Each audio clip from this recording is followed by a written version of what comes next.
Untuk pengamanan Lebaran Hari Idul Fitri tahun 2022, Polres Aceh Jaya bekerjasama dengan Pemda dan unsur terkait telah membangun 3 pos pelayanan dan pos pengamanan berada di Tenom, kemudian di Calang dan di Lamnu.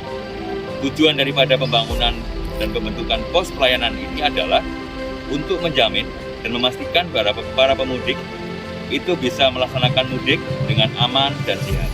Untuk tahun ini tidak ada penyekatan, namun demikian dari setiap pos PAM yang ada itu memastikan bahwa para pemudik itu telah melaksanakan atau mengikuti vaksinasi minimal kedua.